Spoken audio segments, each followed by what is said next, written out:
Good morning, children. Today we shall discuss about your essay, long type essay about 200 words. ଦେଖ ପିଲାମାନେ, ତମମାନଙ୍କର ଯୋଉ ଆଗାମୀ ଫେବୃଆରୀ ମାସରେ ଥିବା ମେଟ୍ରିକ ପରୀକ୍ଷା ପାଇଁ ଯୋଉ 10 ମାର୍କର ଏସେ ପଡୁଛି, ତାକୁ ଆମେ କେମିତି ଲେଖିବା ଆମର ଆଉଟଲାଇନ୍ ଦେଇଥିବ।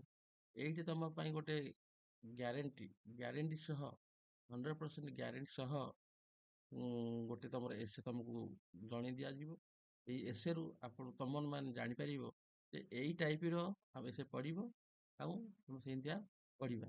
ଏଠି ଅଛି ତ 5ଟା ଆଉଟଲାଇନ୍ ଅଛି। ଗୋଟେ ଅଛି ଇଣ୍ଟ୍ରୋଡକ୍ସନ ଫର ଇଣ୍ଟ୍ରୋଡକ୍ସନ, ତାପରେ ଅଛି କ୍ୱାଲିଟିଜ ଅଫ ଏ ମଦର, এটা ହେଲା your essay on my mother, qualities of mother, sacrifices of mother and importance of a mother, conclusion। ତେଣୁ ଆମେ ଦେଖିବା ୟାର ଏଇ ଡିସ୍କସନ କଲା ବେଳେ ଆମେ ଦେଖିବା ତାର କୋଉ ପ୍ରକାର ଅଛି ବାକ୍ୟ ଦେଖିବା, ଆମେ ଗ୍ରାମାର ସହ ୟାର ଅର୍ଥ ଜାଣିବା। ଏଇଟା 200 ୱାର୍ଡ ବିଶିଷ୍ଟ ଏସେ ମାଇ ମଦର। ତମର ଆଉଟଲାଇନ୍ ଦେଇଥିବ, ତମ ଆଉଟଲାଇନ୍ କୁ ଦେଖିକିରି ଲେଖିବ। ବର୍ତ୍ତମାନ ଦେଖ, ଇଣ୍ଟ୍ରୋଡକ୍ସନ ଦେଇଛି, ଇଣ୍ଟ୍ରୋଡକ୍ସନ ଆମର ଉପକ୍ରମ। ଆମେ ଏଥିରେ ଡିସ୍କସନ କରିବା ଅର୍ଥ ମିନିଂ ସହ ଆମ ଗ୍ରାମାଟିକାଲ ପଏଣ୍ଟ ଅଫ ଭ୍ୟୁ ଆମେ ଡିସ୍କସନ କରିବା। A mother is the most selfless and loving person in our lives. ଆମ ଜୀବନରେ ମା ହେଉଛି ସବୁଠାରୁ ନିଃସ୍ୱାର୍ଥପର ଏବଂ ସ୍ନେହୀ ବ୍ୟକ୍ତି। ଏଇଠି ଦେଖ ଅଛି ମୋଷ୍ଟ ସେଲଫଲେସ୍, ମୋଷ୍ଟ ହେଲା କ୍ୱାଲିଟିରେ, କ୍ୱାଲିଟି ଆମର ଆଡଜେକ୍ଟିଭ ମଚ୍ ମୋର୍ ମୋଷ୍ଟ ହେଲା। ତାପରେ she is the one who brings us into this world and nurtures। ସେ ଆମ ସେବା ପାଇଁ ଆମକୁ ଏ ପୃଥିବୀକୁ ସେ ଆଣିଛି। who brings, who third person singular ନାମ, ବ୍ରିଙ୍ଗ ହେଲା ମେନ୍ ଭର୍ବ ଏସ୍ ଲାଗିଛି, who brings। ତେଣୁ ସେ ଆମ ପୃଥିବୀକୁ ଆଣିଛି ହେଲା। with her unconditional love and care, କୌଣସି ଆଶାରେ ଆଣିନେ, ଅନକଣ୍ଡିସନାଲ, କିଛି ତାର ସର୍ତ୍ତ ନାହିଁ। ଏଇଆ କଲେ ମୁଁ ତ ସେବା କଲେ ତ ମତେ ଏଇଆ ଦବୁ ଏବଂ ଯତ୍ନ କଲେ ଏଇଆ ଦବୁ, ବିନା ସର୍ତ୍ତରେ ସେ ଆମ ପୃଥିବୀ ପୃଷ୍ଠକୁ ଆମକୁ ଆଣିଛି।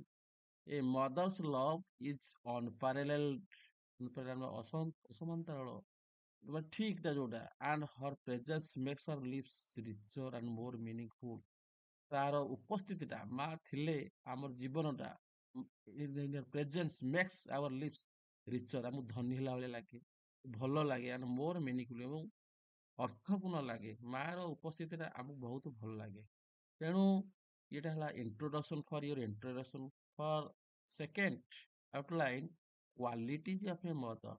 ଗୋଟେ ମାର ଗୁଣ ଗୁଡ଼ିକ କଣ କଣ? ଏ ମଦର ଇଜ ଏ ମଲ୍ଟିଫେସେଟେଡ ପର୍ସନ ହୁ ପୋଜେସେସ୍, ହୁ ଏଟା ଜଣ ଥାର୍ଡ ପର୍ସନ ସିଙ୍ଗୁଲାର ଲାଗିଛି, ମେନ୍ ଭର୍ବ ଏସ୍ ଲାଗିଛି। ଏ ମଦର ଇଜ ଏ ମଲ୍ଟିଫେସେଟେଡ ପର୍ସନ, ଜଣେ ମା ବା ଗୋଟିଏ ମା ଆମର, ସେ ତାର ବହୁ ଗୁଣର ଅଧିକାରୀ। ହୁ ପୋଜେସ୍ ନ୍ୟୁମେରସ୍ କ୍ୱାଲିଟିଜ ଦ୍ୟାଟ୍ ମେକ୍ ହର ସ୍ପେସିଆଲ। ତେଣୁ ସେ ସ୍ୱତନ୍ତ୍ର ରହିବା ପାଇଁ ତାର ଗୋଟେ ଅନେକ ଗୁଣ ଅଛି। କି ପୋଜେସ୍, ଅଧିକାର କରିଛି, ନ୍ୟୁମେରସ୍ ବହୁତ ଗୁଣ ଅଧିକାର କରିଛି। ସି ଯେ କେୟାର ଗିଭର, ସେ ଆମକୁ ଯତ୍ନ ଦିଏ। ଗୋଟେ ସେ ଏକାଥରେ ସେ ଯୋଉ ଯତ୍ନ ଦବ। ସେ ଆମର ଶିକ୍ଷକ, ସେ ଆମର ମେଣ୍ଟର, ସେ ଆମର ସାଙ୍ଗ, all rolled into one. ଏଇ ସବୁ ଗ୍ରହଣ ସବୁ ଏକାଠି କରି ସେ ଆମର ଆମକୁ ଚଳାଏ। ତାର ପେସେନ୍ସ, ତାର ଧୈର୍ଯ୍ୟ, କାଇଣ୍ଡନେସ୍, ତାର ପେସେନ୍ସ, ଧୈର୍ଯ୍ୟ, କାଇଣ୍ଡନେସ୍, ଦୟାର ଭାବ, କମ୍ପାସନ, ଆମର ଯୋଉ ଭଲ ଭାବ ଥାଏ, ଇମ୍ପାଲସସ୍, ଆମକୁ ପ୍ରେରଣା ଦେଏ ଟୁ ବିକମ୍ ବେଟର ଇଣ୍ଡିଭିଜୁଆଲ୍ସ। ସ୍ୱତନ୍ତ୍ର ଭାବରେ ଅଲଗା ବ୍ୟକ୍ତିତ୍ୱରେ ପାଇଁ ସିଏ କଣ ଆମକୁ ପ୍ରେରଣା ଦିଏ, ଆମକୁ ଉତ୍ସାହିତ କରେ। ଆମେ ଏଥିରୁ କଣ ଜାଣିବା, ଗୋଟେ ମାର କ୍ୱାଲିଟି ଯେ କଣ ଜାଣିଲେ। ସେ ଥାର୍ଡ ହେଲା sacrifice A mother.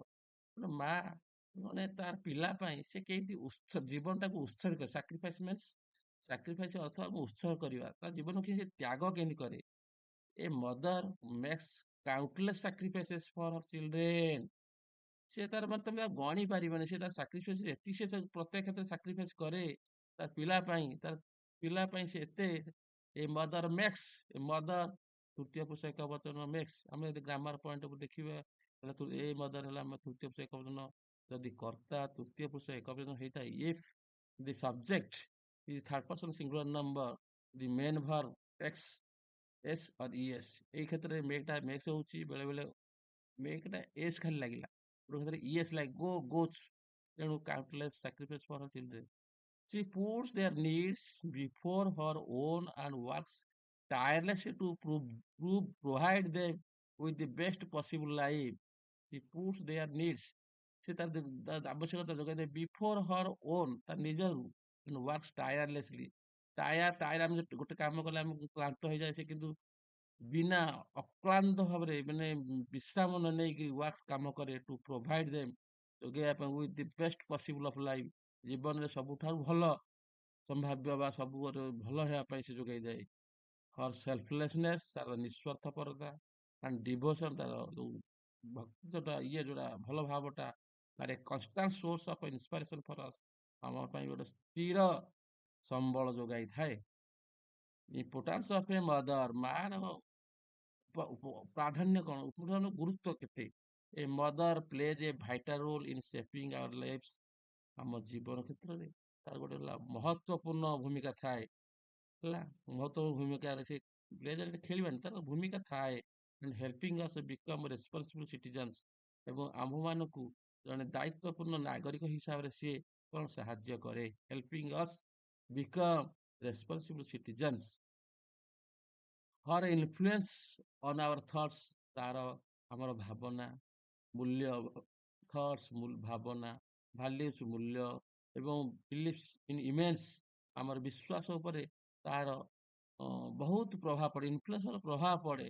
Har influence on our thoughts, ତାର ପ୍ରଭାବଟା ଆମର ଭାବନା, ମୂଲ୍ୟ ଏବଂ ବିଶ୍ୱାସ ଉପରେ ବହୁତ ଆକାରରେ ବିରାଟ ଆକାରରେ ପ୍ରଭାବ ପଡ଼ିଥାଏ।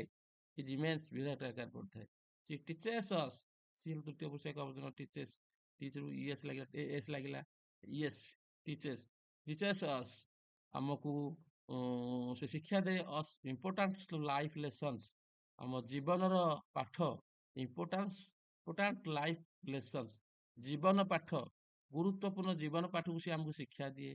And help us develop into capable and confident individuals, ଆମମାନଙ୍କୁ ସାହାଯ୍ୟ କରେ ଡେଭଲପ ଇଣ୍ଟୁ କାପାବୁଲ, ଆମେ ସକ୍ଷମ ହେବା ପାଇଁ, ବିଶ୍ୱାସୀ ହେବା ପାଇଁ, ବିଶ୍ୱାସ ବ୍ୟକ୍ତିତ୍ୱ ହେବା ପାଇଁ ସେ ଆମକୁ ସାହାଯ୍ୟ କରେ।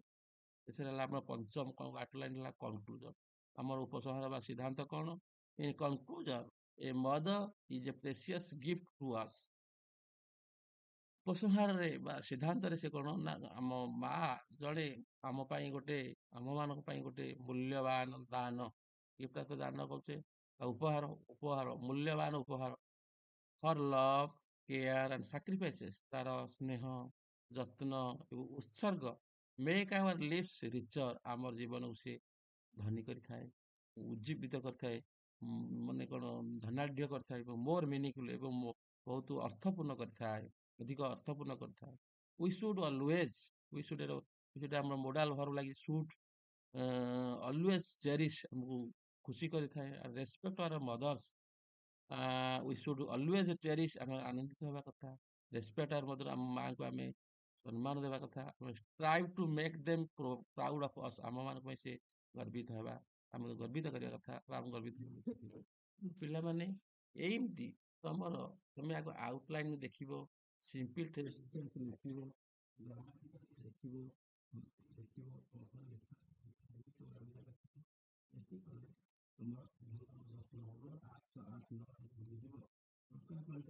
ତମେ ଭଲ ମାର୍କ ରଖିକିରି ଭଲ ମାର୍କ ରଖିପାରିବ ଇଂଲିଶରେ। ପିଲାମାନେ ଏଇଟା ତମମାନଙ୍କୁ ଯଦି ଭଲ ଲାଗିଥାଏ, ତମେମାନେ ଏହାକୁ ଲାଇକ୍ କରିବ, ଏବଂ ଏହାକୁ ସାଙ୍ଗମାନ, ବନ୍ଧୁ, ସାଙ୍ଗ ଏବଂ ରିଲେଟିଭ୍ସ, ଅନ୍ୟାନ୍ୟ ସମସ୍ତଙ୍କ ସହିତ ଏଇଟା ସେୟାର କରିବ, ଏବଂ ତାକୁ ସବସ୍କ୍ରାଇବ କରିବ। ଯଦି କିଛି କମେଣ୍ଟ ଥାଏ, କମେଣ୍ଟ ବକ୍ସରେ ଲେଖି ପଠାଇବ। ଆମେ ନେକ୍ସଟ ଭିଡ଼ିଓରେ ତାକୁ ଆମେ ଭଲ କରି ଛାଡ଼ିବା। ତେଣୁ ଥ୍ୟାଙ୍କ ୟୁ ଫର ୱାଚିଂ।